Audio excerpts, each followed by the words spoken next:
Shalom, everyone. This is Dr. Dina Dye, and I'm back along with my co-host, Jeff Morton. Say hi, Jeff. Hi, everybody. So it's been a while, and I have been down in the pit for about 6 months. I'm not going to go through the entire 6 months, but it's been a challenging, difficult season in our lives for my husband and I. And many of you know we have been staying with friends for that period of time, trying to purchase a home with our family. Pretty much everything fell apart. It's a very interesting story. I did pray every time I tried to make a decision. I asked the Father, okay, if this is not your will, would you shut the door? And he dutifully shut the door. He shut the door more times than I could count. And so when we, early November, we finally actually were able to make an offer on a home that we had seen months before, but had been also under contract. And that deal fell through about 2 days before they were supposed to close on it. So we kind of got in there and made an offer, and it worked. And finally, so Michael and I are in our new home. We love it. It's out in the middle of nowhere. We do have one neighbor, and we have wonderful 360-degree views, and it's a lot colder where we're living, but, you just put on more clothes. And the house works really well for us. It's the design, et cetera, is just really good fit. So I finally have an office. I finally got it set up. All my books that have been in storage for at least, 6 months, I now actually get to look at and enjoy and open up and read. I didn't really get to write much. Very little work was done on my book, The Temple Revealed in Noah's Ark. But I did experience perhaps the world of Noah we call chaos, because that's exactly what, and you just have to know that the Father uses that. And so as as I get back to work on the book, the concept of chaos becomes really important, because everything outside the covenant relationship with God is chaos. So the place of order is when the covenant is made and the house is functioning. So I think I got to learn that firsthand, and so that'll be a major focus in the new book. But I'm just, Jeff and I, we've been staying in touch, but it's just been impossible, for me to really have a consistent program. And so we're hoping now with this program here that we're back on track, and we will bring you a show. We'll be able to get it up, I guess, on Sundays, and we have lots to talk about. I still have been reading and researching, and Jeff has as well. So I haven't been just sitting there staring out the window for 6 months. But hopefully everything's coming together now, and we can take it back, returning to Eden, and really start bringing you some exciting research that we've both been doing. So that's that's my nutshell. I'm not going into all the details. They'll probably come out as we talk, but it's great to be back. What say you, Jeff? Well, like yourself, Dina, starting the end of last year, I hopped on a plane to California. Then I went to New York. I came back from New York. I went to visit my brother who was sick. I hopped on a plane and went to Orlando, Florida. I came back from that. Then I hopped on another plane, and I went back to New York to bury my brother. And then after that, I hopped on another plane to go to Montana and visit a camp up there for veterans. And then after that, I hopped on another plane to go back to New York. My aunt passed away, and I came back from that. And more recently, in August, we hopped on a plane, the whole family went down to Texas. And during all of this, Michelle and I were looking for a home to purchase here in the Pacific Northwest. I really didn't want to do that, and my heart wasn't into it, so I kept praying, Lord, what am I going to do, and all these different things. And, of course, our world is, it's kind of compact with our daughter here now and our grandson as they, work on getting their lives together. So it's been pretty it's been a horse race for the last year of my life. And more recently, I just got back from South Carolina. I went down to visit with my younger brother, did a few things there, but I kind of went down there to scope out the land as well. So it worked out for both of us. And now that I'm praying, Father, if we can go to South Carolina, open that door. If not, let me know. There's talk of starting a restaurant here with my business partner. I'm pretty loyal about those kinds of things, and I want to honor everything. And then, of course, we were doing to the corporation the home renovation stuff, and that's been, virtually every door that we hoped would open closed, but it didn't close. It slammed shut. So we were working on, in my world, in my world, we were working on the house, trying to figure out what to buy in a hypermarket where there's virtually nothing left on the market except the stuff nobody wants. Trying to flip a home in the state of Indianapolis that wasn't working out very good, and trying to, going back all over the place, doing all these things on the plane. So doing the program just became problematic. And, of course, Dina, you were having your issues, and you didn't have the stability. And I remember we were doing the show, and, folks, she and I typically can watch each other and see each other while we're doing the shows. Somebody came in the view, and they might as well have been cooking Thanksgiving dinner in the kitchen while we were doing the show. And so it's just been difficult to kind of bring a quality program to what we want to talk about and the information we want to return to as we return to Eden. And so hopefully, having said all of that, and Dana, listening to your situation, we can move forward in 2019. We can start opening up this discussion, why we do this show, and go further. And just a final thought on that, I've had an opportunity to study and to read. Dina, I got to tell you something you don't know about this. In your book, The Temple Revealed in the Garden, I started going through your through the bibliography of some of the writers that you were referring to, and I started tapping into them. Of course, I came across Michael Morales. You sent me his book. Thank you for that. And but I started going through some of your bibliographies and started looking up some of these people you were referring to, and not necessarily fact-checking, but just going to find out who these people were, if you will. Sigmund Moe Winkle. And, of course, I've read a lot of what's her name? Solonsky. I think her name is Dawn. Oh, Shauna Delansky. And, yes, and she's, I guess she's a professor up at the college you all went to, I guess, I don't know. Yeah, Carleton University in Ottawa, which is where I went to school. Well, I started going through some of these people, and I started checking out the material, and you were right about the one lady. She's kind of way out there. Margaret Barker. Oh, yes, Margaret Barker. So I can't, but I also bought a book that was referenced to me by a guy named Ian Provan. I tried to read some of it, and I got, 2 chapters into it, and I thought, okay, this is more of an exegesis exercise in futility, if you ask me. But I have had a very good opportunity to study and reflect on the information that I've learned from Joe Good, from yourself, from Rico Cortez, and a host of people. And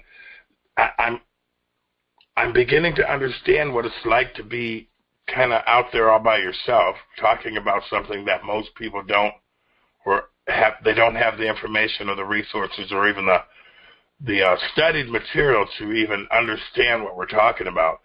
So, and I asked you just a minute ago before we went into recording, how is it that your show on Israel TV Network, according to the information you have and you passed on to me, is number one when I'm sitting here going, most people don't even know what I'm talking about. Yeah, when I'm talking about the material.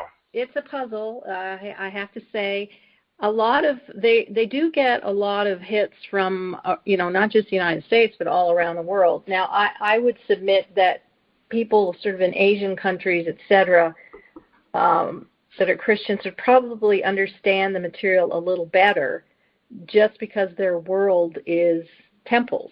You know what I mean? I do. So I think that lends itself, perhaps. I know that I have a following in Romania. I don't even know what that means, but there's a bunch of people there that seem to like the program. And perhaps, I mean, my material is so different than pretty much any other presenter on the network.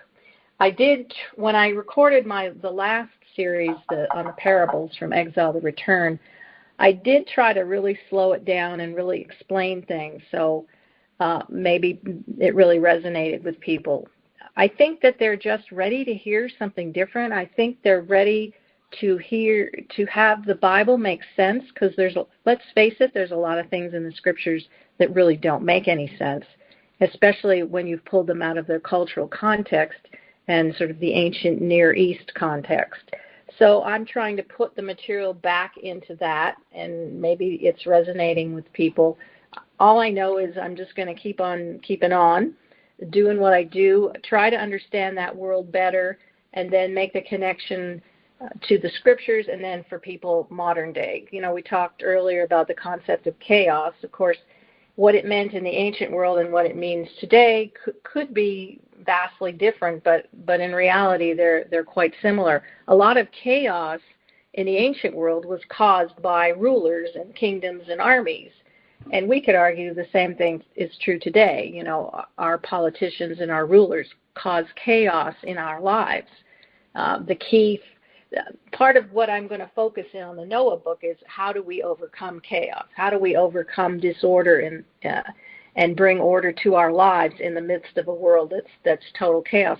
Because things are not going to improve in that area. So we have to learn how to be kingdom people, how to create order in our own personal life, in our family, and in the world around us. So a lot of that will come to bear. So anyway, those are just sort of a few thoughts on that. I honestly really don't know why the program's number one. I'm just grateful. Well, I was, along those same lines.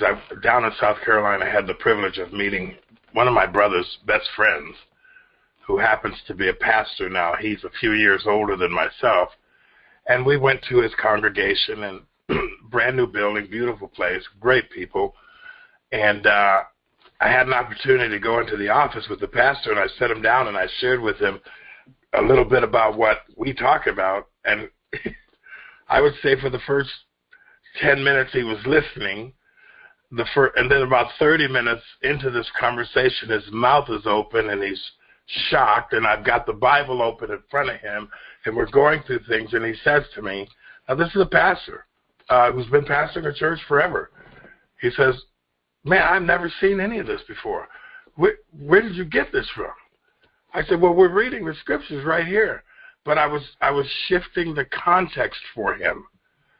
And that was a big thing. And then I had another lady, a black woman, I had an opportunity to speak to her, and she goes, 2 days ago I asked the Lord to show me something new. Our church is becoming boring to me. She literally said that to me. And so I showed her a few things. She was actually the desk clerk at the hotel I was staying at.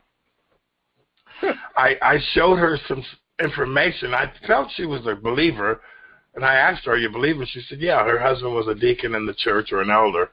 So I showed her some stuff, and she sat there right there. It was about 10 o'clock at night, and she was shocked. She was shell-shocked. And she said, I've just prayed, God, show me something I don't know, I haven't seen before.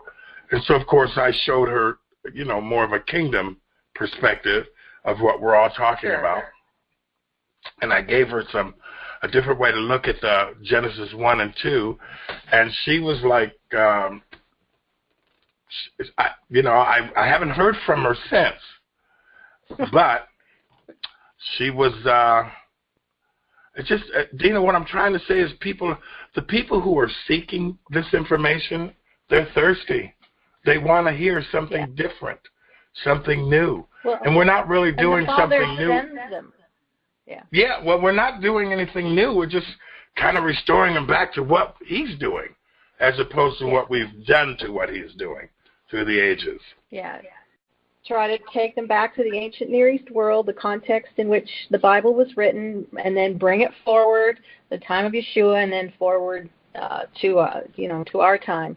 And one of the frustrations I hear, because people, this is sort of that Greek way of thinking, because we're either going to put it in the metaphorical box or we're going to put it in the historical scientific box, and never the twain shall meet. And so this is very important to understand that the writers wrote in a historical context with, real people, real places, real events. But they overlaid that with their interpretation of that, of the historicity of it. And so their interpretation is what we've been focusing on. We are not denying, historical events and historical people, but we're saying, what is the message behind that? What is their spin or their interpretation that they would like us to see? And then, how can we apply that today? So we don't want people to get frustrated or put these two approaches in separate boxes when we look at the scriptures. And this is a challenge as well. Well, a good example of the very thing you just said, and I use this quite a bit when I'm having this conversation, is if we just consider Moses and what he's writing. He's writing about a historical event. If we consider Moses writing Genesis 1 and 2, he's recalling a historical event. But our mind in the Western world puts Moses in the garden.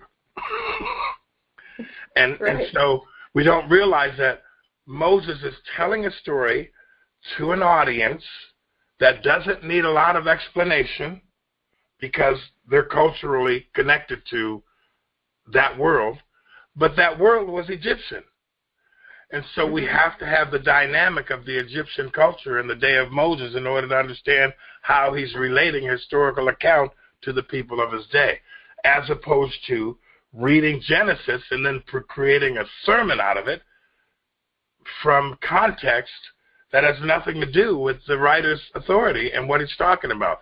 And once we get the person, or once a person realizes that dynamic, then the story becomes less fantastical and more relatable. And that, to me, that's the challenge, because once we get past the, I call it a conundrum, and I'll just say it that way. Once we get past the way we've been taught to go back to understand the way that they did things, then we begin to realize the way that they did things and the message that they were conveying, that's where the authority lies. It doesn't lie.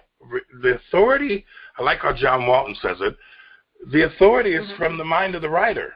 But we have to understand that the writer is using, he's not a Princeton graduate. He didn't graduate from Yale. He's not from Harvard. He's from an ancient world, an ancient society, an ancient culture where they didn't have science as a backdrop. They had myth. The world was mythical to them, so their writing styles were not based on logical explanations from the scientific world. Right. Well, and this is This is a difficult thing for, we're post-Age of Enlightenment. It's difficult for us. We want to make everything literal and scientific. And it's hard to look at material that wasn't written from that perspective and make sense of it. And and I'm a pretty logical person. I don't err into the fantastical side of things. I'm a realist. I live in Realville. Life is hard. Stuff happens. How do I deal with my fridge that died when I moved into my new house and I got to go get another one? The internet's down, the power's out, the battery in the car died, all in the course of about 3 days. I got to go deal with this, So how do I deal with it? And how do I approach it? Now this is where the kingdom comes into, step by step, trusting in the Father. And things happen all through the week, that you could tell he was in the middle of it. And so we are, flesh beings living in a real world, and they were too. It's just they describe their world differently than we describe our world. So that's really what our focus is with this show, is going back, looking how they describe their world and saying, okay, what on earth does that really mean? And we talked about, I've mentioned in the past, locusts are not, helicopters. locusts were locusts, but what was that communicating to the people back then? Well, they saw that as, armies coming against them that would ravage the land and destroy and eat everything in its path and destroy their agricultural cycles, etc. So we're about trying to show the folks as best we can, because believe me, we don't have it all figured out by any stretch. We sure don't. Thank you for saying that. But as we study and research and look at these various scholars, things are starting, to make more sense in that arena. And so we're hoping to, as we go through this year, my goal is to help people understand the Bible from that perspective. What is actually being said, and then how do we take it for today? Well, and it really, if you really just stop and think about it, and I'll give an example here in a moment. If we don't understand the way that they were writing and the integrity by which they were writing from their world, what is our theology based on? Mm-hmm. It occurred to me, I was reading Victor Horowitz yesterday, the Temple book he wrote, and it occurred to me that the Western world doesn't have a theological concept of the Old Testament. Right, that's true. It just doesn't exist. And so, because the world in the Western theological arena starts at John. Mm-hmm.